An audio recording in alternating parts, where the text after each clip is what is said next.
This video is brought to you by Paradox Interactive.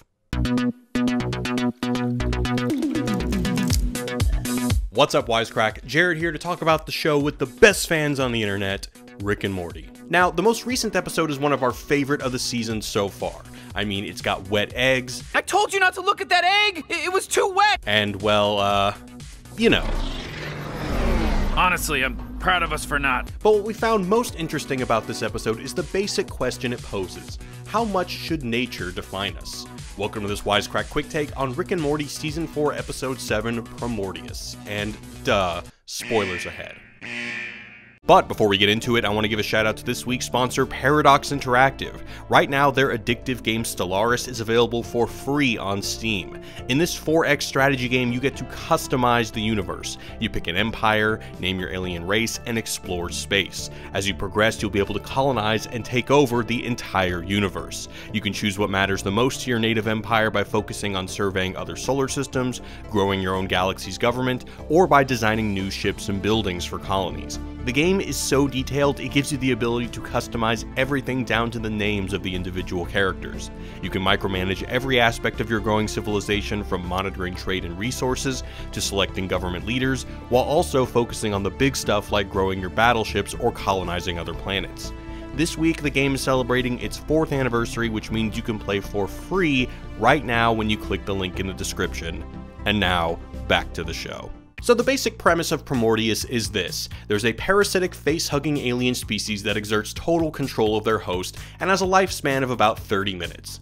After depositing an egg, said host explodes, killing itself and the proud parasite mommy. Suck on a face, an egg, and die! But Summer, using a foolproof oral defense mechanism, escapes enslavement and convinces the parasites to forgo their reproductive urges to live a longer, more fulfilling life. As a result, the parasites are able to quickly build a sprawling society with media, matching skyscrapers, and Pearl Harbors. And then, of course, Rick blows it all up, minus the twin skyscrapers, of course. Totally. Would have been cheap. Yeah, real low-hanging fruit, and we're better than that. Also, Jerry has bees. I think one of the most interesting elements of this episode lies in this small gag. Parasite Rick Glorzotube rants against the progressive agenda of living longer. Now, at first, this seems like a quick jab at people like Alex Jones. Did I at least sell out and sell vitamins or something? But the basic concept is mirrored everywhere in the episode. That is, if something is natural, does that make it right? Facehugger Rick's argument for the murder-suicide of host and parasite is based on quote-unquote science. Here's a scientific fact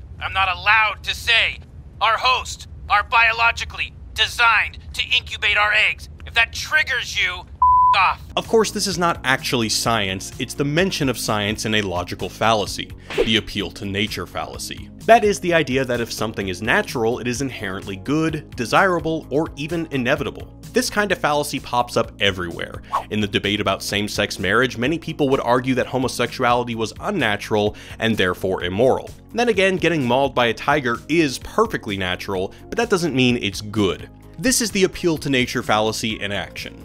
Others would point to the fact, correctly, that homosexuality is natural among many of our closest animal relatives, which again is still a logical fallacy, since dictating where you can or can't stick your genitals based on what does or doesn't happen in nature is a logical fallacy. This fallacy also pops up around the idea that might is right, the idea that people are justified to rule by strength alone. That claim usually gets backed by citing Darwinism, whatever primates do or don't do in the wild, or our evolutionary history of humans being dicks. Pretty much every time you hear about monkeys, primates, or our cavemen ancestors, you should stop listening to that person. Except that's a fallacy, dismissing a conclusion outright because its logic was flawed. Anyway, everyone shut up about monkeys already. Parasite Rick's argument is exactly this kind of appeal to nature. He says we should deposit our eggs because the hosts can biologically sustain them. He also has a poster on his wall that displays a kind of might is right logic, reading that Glorzos are supreme and hosts are subservient, which echoes plenty of bad appeals to nature found in places like social Darwinism. The progress of Summer, on the other hand, is about moving past biology determining one's future. Let's just get the hell out of here and be whatever the f we want. That's evolution, that's progress. But there's also a more subtle critique going on here. Important to this episode and life is that people, when appealing to nature, often set up an arbitrary divide between good nature and bad nature. Oh, since we were in eggs. Oh, yeah. Now you respect, like, the biological institutions now? you. People arguing that same-sex marriage is bad because it's unnatural usually have no problem watching YouTube for 8 hours a day, getting blood transfusions, or being temperature regulated by the liquid remains of dinosaurs. Similarly, Parasite Rick has no problem enjoying the unnatural spoils of civilization, or non-reproductive, arguably incestual face-sucking while railing against the repression of biological processes. How come you haven't laid an egg inside this old man yet? Because I do what I want. Similarly, one could respect nature while despising parts of it that seem icky or just dangerous, like snakes, which have historically been labeled in some cultures as evil incarnate. And of course, there's parasites, which to my knowledge, don't really have too many positive representations in the media. It's pretty much a default to think of them as mindless. They're face-hugging parasites. I don't think their society's gonna be that hard to navigate. And evil. I'm sorry. We thought you were evil. Why would you think that? We had a giant tower that blared Glorzo is peace. I know.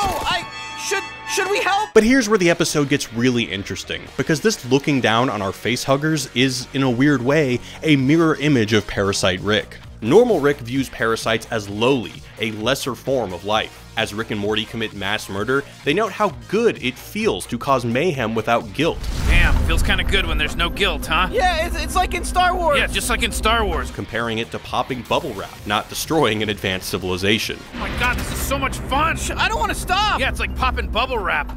But this idea is constantly undercut as the show likens Rick and Morty's violence to American tragedies. So you did a 9/11. Almost did a 9/11. We went with a Pearl Harbor. We're pretty classy. Why were either of those an option? Morty even comments, Should have been a better species! echoing Might is Right justification for destroying their world before becoming horrified by his actions. Sorry! I'm sorry! It's not all that different than Parasite Rick's justification for enslaving host species. Humans killing parasites is just some old-fashioned natural pest control, even if by some unnatural means. There's also just a really interesting question here that I love. There's a basic hypothetical. Is it fair to call a species evil for just reproducing as their nature dictates? What would happen if we encountered an intelligent alien that could only survive by living parasitically off another sentient alien? Is there even a line in the sand we can draw as a species that lives off eating other species? Just some food for thought. And before you go, I want to give one final shout out to Paradox Interactive and their strategy game Stellaris. Create and customize an empire to take over the universe, research other solar systems, and foster your empire's economy. Right now you can play for free by clicking the link in the description. Big shout out to our patrons for supporting us, and we'll see you next time, guys. Peace.